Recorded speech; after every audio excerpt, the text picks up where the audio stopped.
So when it comes to Israel and the Palestinian genocide, we already know the gameplay. It's not really complicated.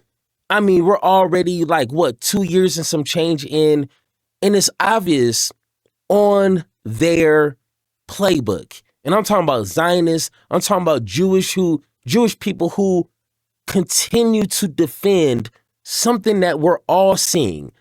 You can turn on the TV and you can see what I'm seeing. You can read what I'm reading and you can hear what I'm hearing. You can't deny it. And someone like Piers Morgan, if he is now seeing the light, which we all know Piers Morgan is a piece of shit. We already know that. But even he at some point has to say, you know what? Now it's crossing the line.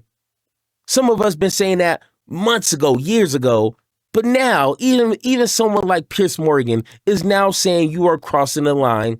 Israel government, the IDF. And the game plan is not to stop the genocide, stop killing innocent people for little to no reason. No, that would be too easy. That would be too easy. So instead of taking accountability and stop the one-sided war, their strategy, their plan is to call anyone and everyone who disagrees with them with their actions in regards to killing innocent people. Their option is to now call you an anti-Semitic, saying, hey, you just hate Jewish people. You don't want us to exist. You want us all murdered throughout the world. You want every Jewish person to die. That is their game plan. And what that is called, ladies and gentlemen, is a red herring. A red herring is when someone brings up an unrelated or emotionally charged point to mislead, confuse, or derail a discussion. You have no argument. You can't defend killing over 80,000 and not including what's under the rubble, demolishing 90% of Gaza, displacing millions of Palestinian people. You can't defend that. You can't have a sane conversation and defend that. So your only option is to mislead, confuse, and derail the conversation. Now, let's take a look at this at this anti-Semitic top 10 of the year, which is crazy. Like, and they say black folks have a weird obsession with racism. I don't see a website ran by black folks saying, hey, here's the top 10 racist people of 2025. We got Tucker, Miss Rachel, which I just got put on game a few months ago about who she is. A lot of these people I don't know. Let's see. Cenk Uygur is number 7. Anna, number 8. But oddly enough, I don't see someone like a Nick Fuentes who actually self-proclaims as a Nazi, who literally brags about how cool Hitler was. Shouldn't he be like instoned in number 1? I'm just saying, if you're gonna do a list like this, at least do it right. What about the shooter who shot the 2 Jewish people a few months ago in New York? I don't see them on the list. What is going on here? But obviously, this is just a list to try to cause shame to people, to try to fearmonger them into silencing their message in regards to Israel, the IDF, the government, Benjamin Netanyahu, on silencing voices speaking out against them. Kanye West, yes, great point. Where is Kanye West on this list? He literally made a song called like Hell Hitler or something like that. I'm just confused here. But no need to be confused because, of course, they're being disingenuous with this information. So let's go ahead, get into our video. Being included in that list, and Miss Rachel is a national treasure. Well, let's come to the case against her before I go to my other panelists. The Stop Anti-Semitism citation for Miss Rachel's nomination states since earlier this year, Miss Rachel has published Hamas propaganda to millions, sharing debunked images, inflated casualty claims, and almost entirely ignoring Israeli child victims. My point to you, Jake Donnelly, she's entitled, if she wants, to give more attention to kids in Gaza than Israeli kids. If she completely ignored what has happened to Israeli children, that's one thing. But if she's acknowledged it, but chosen to give more of her time to Gazan children, that doesn't make her anti-Semitic. No, it doesn't. And first up, Piers, thank you so much for having me on. I really do appreciate the opportunity to speak about this. What makes her anti-Semitic is her relationship with Motez Azaza. Because if you're going to be a children's entertainer, you shouldn't have somebody on your show who glorifies the murder of 38 Israeli children. That doesn't make any sense to me. And any parent that puts their child in front of somebody like that so that she can push her propaganda, use fake AI imagery in order to do so, and to continue to just publish everywhere the Hamas-run numbers, 14,000 imminent starving children. I've yet to see where any of those are. Yeah, that is what makes you an anti-Semite. So it's not necessarily the one-sided stuff that she does, but when you go and you talk about all of the children, well, okay, why don't you talk about the 12 children that were murdered by Hezbollah? The Druze children who are simply playing soccer. She says that she cares about all of the children, but I don't see that. In fact, I see what she's doing as a political game, and I'd rather call this stuff out in 1933 than call it out in November 1938. And that's what I'm seeing. And okay, that's and also to be clear then, all right, but to be clear, if that is your criteria, is that she shows selective empathy, and we'll come to the issue of Motaz Azaza in a moment, but if that's your criteria, should we then apply the same criteria to any pro-Israeli commentator on social media or on the airways, wherever it may be, who has shown selective empathy towards the plight of Israeli children, but never addressed the plight of Palestinian children? Are they Islamophobic? I think those were two different questions. So for somebody like me, let's just take my case. You will see on my actual X page that I am constantly republishing, reposting, and commenting on the Center for Peace Communications, which are the people who are pushing the Palestinians that are against both Hamas as well as the Palestinian Authority. So when it comes to people who are acting entirely one-sided, I don't want any of that. We have Anna here, and actually, from my...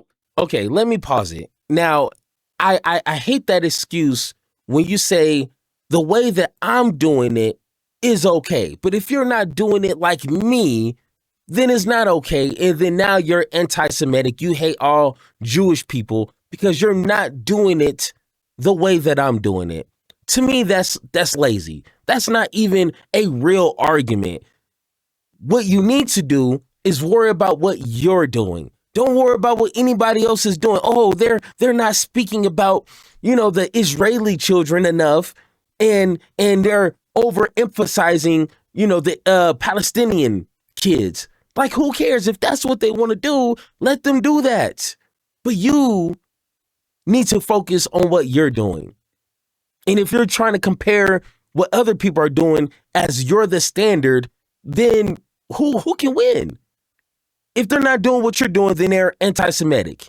That's a weird argument. But this is coming from a guy who looks like they're recording sitting on the floor. I don't know. So nothing really makes sense with this guy right here. In my opinion, Anna's not the worst of the worst by any stretch of the imagination. But do you believe she's anti-Semitic? No, I do not. I do not believe that Anna is anti-Semitic. Okay. I think that she can sometimes be easily manipulated and push the same Hamas-run Ministry of Health numbers. And out of interest, Jay. And Jay, before Anna, I'll come to Anna. I'll let you respond. Let's talk about data. No. I get to respond to that. Let's talk about data from the IDF, the IDF's internal data. I don't read American media on what's happening in the Middle East. I actually like to read Israeli media because they're super honest, and I really appreciate their honesty. So Israeli papers got a hold of the IDF's internal data in regard to civilian casualties in Gaza. And their own data indicates 83% of people slaughtered in Gaza, 83% are civilians. That's Israel, not in the any IDF, way what just shot and killed. Stop, don't interrupt me.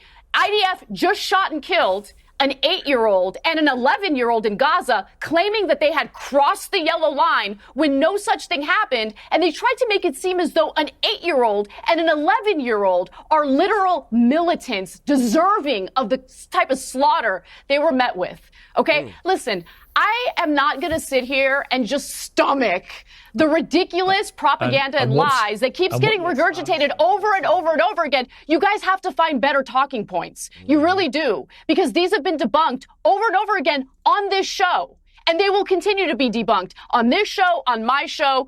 Americans aren't stupid. They see what's happening. The evidence is abundantly clear.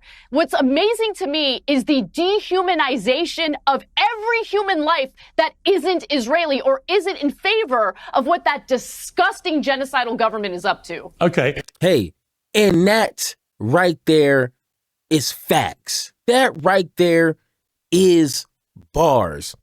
And not only her, when Mehdi Hassan is speaking on the subject, when Bassem Youssef is speaking on the subject, they're not just taking anybody's data.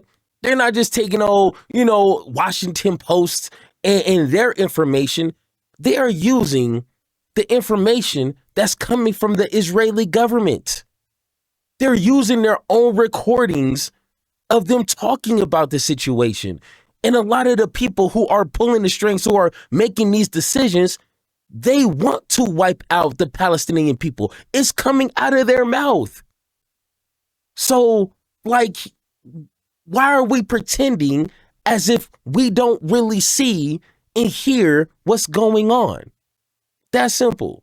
Look, we've had some tech issues, Jake, with your signal, so we're trying to fix that.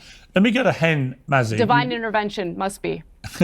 Well, Hen Mazzy, you've been listening to this. What is your response to what Anna just said? Yeah, it's rich to speak about dehumanization when from a person that said that all Israelis should be ashamed of themselves, that we are demons, that the Jewish lobby controls the U.S., that Israel is a Nazi state. The Jewish lobby does control the U.S. Okay, all right. So Where's just the lie? prove my point. Thanks. The problem is that you are not able to look in the mirror and see who you are and what you're doing to the Jewish community. Oh, I look in the and mirror once the every day, Jewish baby. community is calling you out for the way you love are what I see. harming us, instead of listening and trying to change your ways, you're doubling down. And as long as you're going to do that, yes, we are going to continue calling you what you are and saying that what you're doing is really Listen, harming scum our can call me community. So whatever it's they want. I what's don't disgusting here, Anna, is that you are unable to hear to a minority community telling you that your words have contributed to an atmosphere that gets our people killed outside of our synagogues because of your words, because of statements that you said that others like you have said. They weren't included on the anti-Semite list, by the way. The What's guy that? who killed two Israeli embassy workers this year, okay, the actual anti-Semite who murdered people, didn't make it on the list. Right. Fascinating. And- right. That So, individual Hen, was do you very think that anti-Semite. Anna, Hen, Oh, man, I wish Pierce would have let him answer that. If they are so against people who are putting targets on Jewish people's backs all around the world, why not emphasize those exact people? I'm just saying, Anna's a commentator, and I understand commentators can have some sort of power in regards to who's listening to them. I get that. But if you're going to construct a list, okay, if you're going to construct a list of anti-Semitic people, maybe you should put the people who are actually killing Jewish people. Or am I crazy? And if you do that, I guarantee you, Anna is going to be at the bottom of the list if you want her on the list. I'm just saying. But of course, just like he was trying to hint, if you are being critical, if you have any critiques of how the Israeli government is handling this genocide, then they're going to brand you an anti-Semite, anti-Semitic. It doesn't matter because they don't like the criticism because they can't defend it. That's pretty simple. Do you think that Anna is anti-Semitic? I think that her words are deeply anti-Semitic. I think she has contributed to an atmosphere that gets our people killed. And I think it's totally legitimate to call this out. And if a minority community is telling you this, you should listen to us. And yes, maybe this person that... But hang on. So let me just stop you there because I've been branded anti-Semitic, okay, by a lot of people on social media. And I've defended you, Piers. Right, because I deeply... You hear what he just said? People deemed Piers anti-Semitic, and this guy just said, I defended you. Well, what makes these two different? Oh, because you just don't like Anna because she's vocal on a consistent basis on the BS that Israel is doing. There you go. Ladies and gentlemen, like, why? Tell me why. Who is that? Backstreet or NSYNC? Tell me why. I think it was Backstreet, right? Yeah, Backstreet. But once again, tell me why.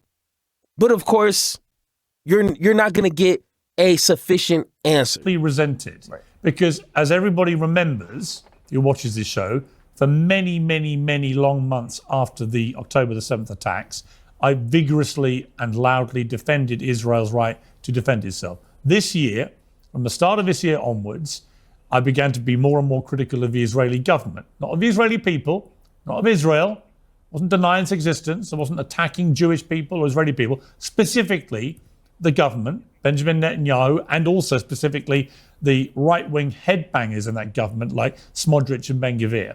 And for my troubles, despite painstakingly making it clear who was the object of my criticism, I was regularly branded anti-Semitic. So I do believe it's something that's been thrown around way too much. It's done in a deliberate, concerted effort to shut people up from criticizing anything that Israel's doing. So yes, there is genuine anti-Semitism, no question. I think it's been rising in the last 2-3 years, which is appalling.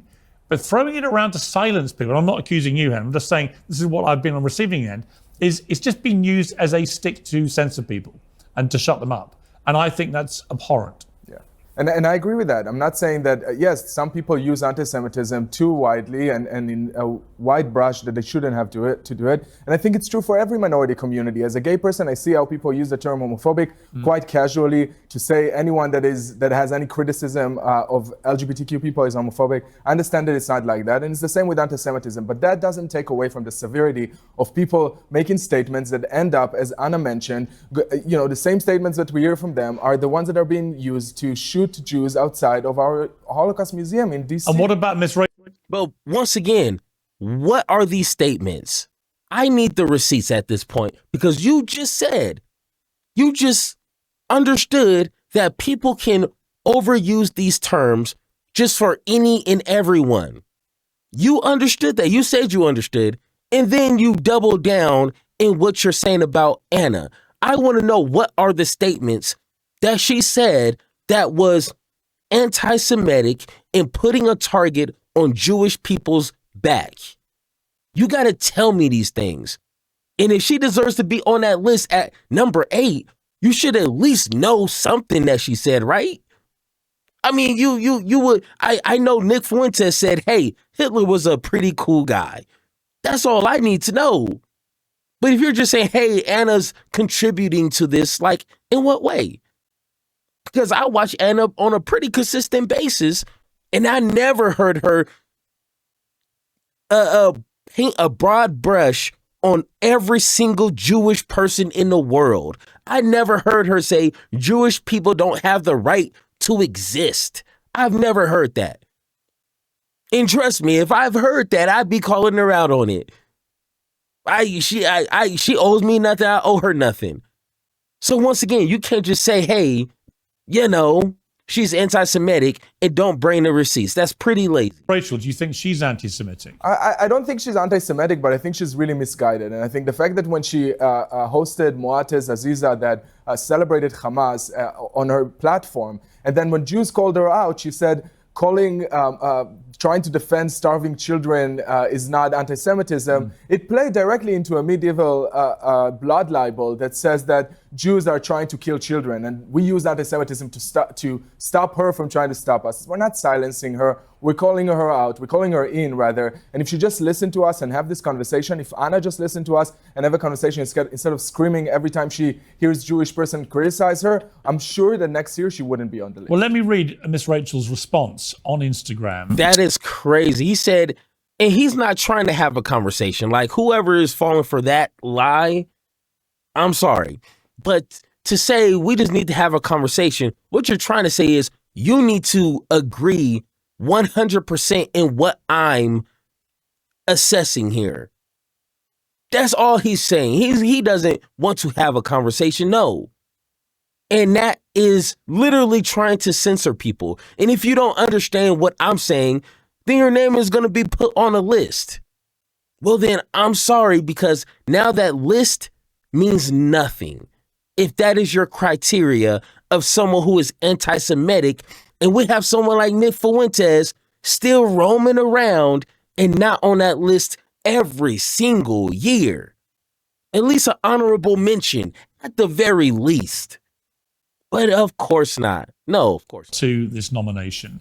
She said, I'm so thankful to Jewish organizations, rabbis, friends, colleagues, and family for standing by me. I'm against anti-Semitism and all forms of hate and racism. I'm incredibly proud of my work to help Palestinian children. With 20,000 Palestinian children killed, most child amputees in modern history, homes, schools, hospitals bombed, 17,000 orphans, everyone should be speaking out. She also went on CNN's Amanpour show and told Christian Amanpour some more of her thoughts about this. This was 2 months ago. Let's take a look. What was it that made you step out and support these children in Gaza? How could I not, seeing what was happening on our screens, hearing from Save the Children who had firsthand accounts, knowing that so many children were losing their lives. It's up to over 18,000 children.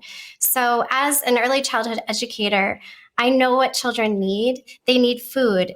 It's being blocked. They need water. It's being blocked. They need to be in school. Their schools have been bombed. They need medical care. I know what children need to thrive, and I know what holds them back. And it was very clear to me, along with so many others in our country and around the world, that it's so critical to speak up. And she also addressed the criticism she'd faced. This was before this, obviously, this new nomination came out.